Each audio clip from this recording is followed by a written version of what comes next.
Songs in the Night, October 27th. The chosen text from Book of Lamentations, chapter 3, verses 25 and 26. The Lord is good unto them that wait for him, to the soul that seeketh him. It is good that a man should both hope and quietly wait for the salvation of the Lord. Explanation.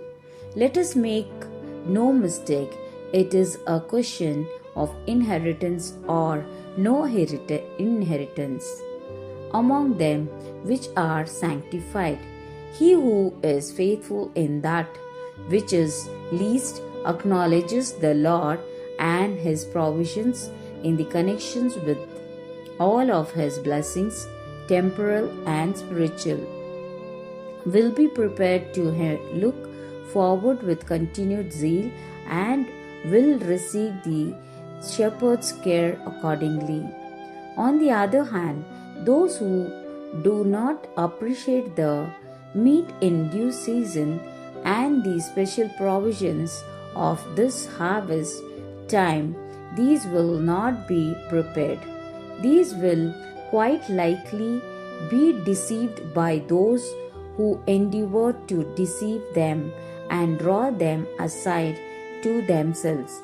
Hymn number 257, reprint number 4459. Amen. Welcome to the Deep Dive. Today we're looking at something a bit different. It's a short text, a devotional piece. Right, called Songs in the Night. Yeah. And we're focusing on the entry for October 27th. Exactly. And our mission really is just to quickly pull out its core message. It's basically, it's about spiritual readiness, high stakes stuff. Very high stakes. The text doesn't mess around. It puts forward this stark choice. Yeah, like an all or nothing deal for getting, the final reward, the inheritance it talks about. Precisely. Inheritance or no inheritance is how it's framed. Among those considered sanctified. And what's fascinating, or maybe a bit daunting, is that this huge inheritance seems to depend on something small.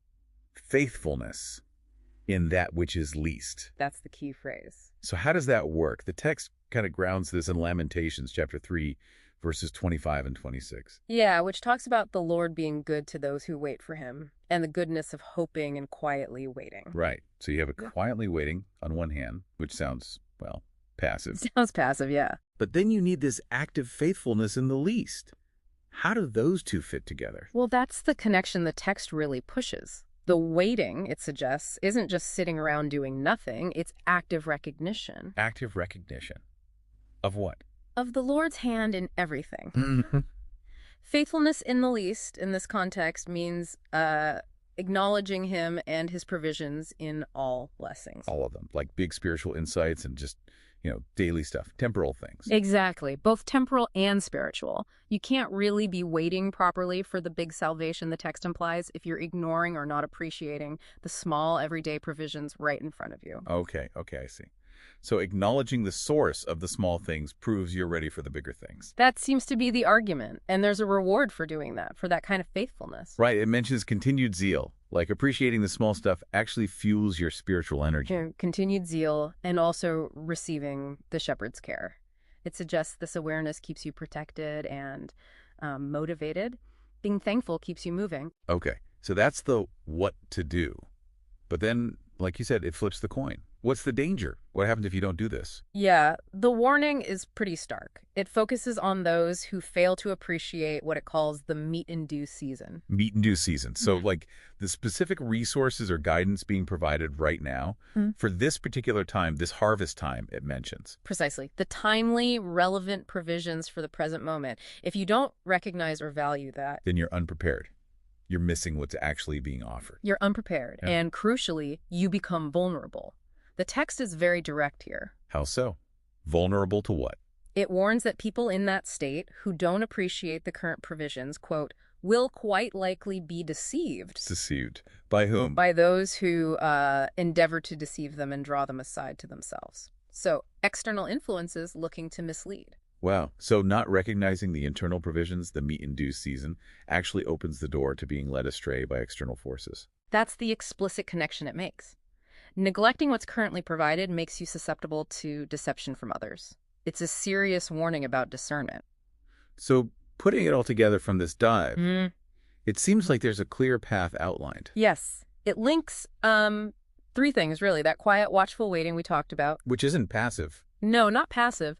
Then actively recognizing and valuing the timely provisions, the meat for now. And finally, And finally, maintaining vigilance, being watchful against those external deceptions that try to pull you off course. It all ties together for securing that inheritance. okay.